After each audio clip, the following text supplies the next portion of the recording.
안녕하십니까? 자, 이번에는 제 4편입니다. 경호 장비론이라고 하는 건데요. 장비만 배우는 건 아니고 복장, 그리고 이제 여러분들이 사용하시는 여러 가지 장비들이 있습니다. 그리고 이제 총기 같은 거 이런 것들은 이제 개괄적으로 배우는 그런 시간입니다. 제 1절이 경호원의 복제 및 용모입니다. 이 복제라고 되어 있는데 뭐 실제로는 뭐 옷이죠. 옷인데 옷을 이제 멋으로, 여기서는 이제 장식적으로 이렇게 표현하죠. 그리고 또 하나 이제 기능적으로 입는 이 두 가지 측면인데요. 그래서 거기 보면 의의가 나와 있죠. 이 경호원의 복제에 대해서도 기능적 측면이라고 하는 게 있고 장식적 측면이라고 하는 게 있습니다. 기능적 측면에서 본다면 뭐 인간의 어떤 치부를 가린다거나 혹은 이제 추위를 일단 면밀하게 한다거나 뭐 이런 것들을 통해서 뭐 신체를 보호하고 또 상대방에 대한 어떤 예절이나 품위 혹은 경의를 표하는 이런 형태로 나타나기도 합니다. 이와 더불어서 이렇게 이용이 되기도 하지만 경호원들처럼 입고 움직여야 되는 분들이 꽤 있죠. 그래서 이런 뭐 운동복, 작업복과 같이 움직일 때 효율적으로 움직일 수 있도록 도움을 주는 이런 옷들도 있습니다. 이런 것들을 기능적 의미 이렇게 보는 거고요. 장식적 의미가 있습니다. 이건 이제 의식을 행하기 위해서 옷을 입어야 되는 경우들도 있어요. 모양을 갖춰야 되는 이런 경우들이죠. 그래서 그 사람들의 일정한 의식에서의 신분을 나타낸다거나 혹은 계급을 나타내는 이런 것으로 나타내기도 합니다. 물론 이것이 아니라 하더라도 그 사람의 어떤 개성이나 혹은 미를 과시하는 이런 부분으로도 이런 옷을 가지고 치장을 하기도 하죠. 장식을 하기도 합니다. 이런 것들을 나타내기도 한다. 문제는 이제 여기서 이제 공경호원들의 경우에 있어서는 경호처장이 직원들의 제복을 지급할 수 있게 되어 있고요.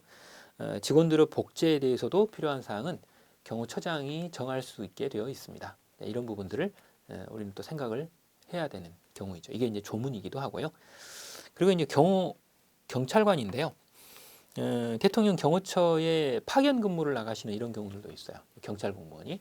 이런 경우들은 대통령 등의 경호에 관한 법률 시행령에 따라서 이제 경찰 복제에 관한 규칙이 따로 만들어지는데 이런 경우들은 이 직원의 복제에 필요한 사항을 처장이 정하는 것으로 준용이 되어서 이용이 됩니다. 결국에는 이 경호 경찰관이라 하더라도 이제 근무를 하실 때는 경호처장이 복제를 정한다 이렇게 보는 거죠. 그리고 이제 그 위에 이제 민간 경호원들이 있습니다. 민간 경호원들은 어차피 이제 경비원의 기본 베이스를 가지고 있기 때문에 경찰 공무원이나 군인들과 같은 옷을 입는 것은 안 되죠. 구별이 일단 돼야 되는 거고요. 그리고 이제 뭐 일반 경비원들 같은 경우도 옷을 입을 때 지방경찰청장이 형식을 정해야 되죠. 그런데 민간 경호원들의 경우에서는 이렇게 옷을 일률적으로 정하는 것은 좀 어렵죠. 그래서 실제로 이제 법령에도 일단 기본적인 기준 안에 이 신변 보호를 맡고 있는 경호원들에 대해서는 이 복장에 대해서 따로는 규정은 없습니다. 사실은. 그 다음에 이제 청원경찰이죠. 청원경찰은 근무 중에 제복을 입어야 되도록 되어 있어요. 이 제복에 대해 복제에 대해서는 대통령령으로 따로 정하게 되어 있고 그 복제 이외에도 장구나 부속물 등이 있는데 이런 경우는 행정안전 불용으로 즉 시행규칙에 정하도록 되어 있죠. 이 청원경찰들은 어차피 이제 배치지의 특수성들이 있기 때문에 경우에 따라서 특수복장을 착용할 수도 있어요. 이런 경우들은 지방경찰청장의 승인을 받아서 이 청원주가 특수복장을 착용하게 할 수도 있습니다. 이런 여러 가지 절차들이 있죠. 여기서 이제 시험 문제는 일반적인 경향이 시험 문제입니다.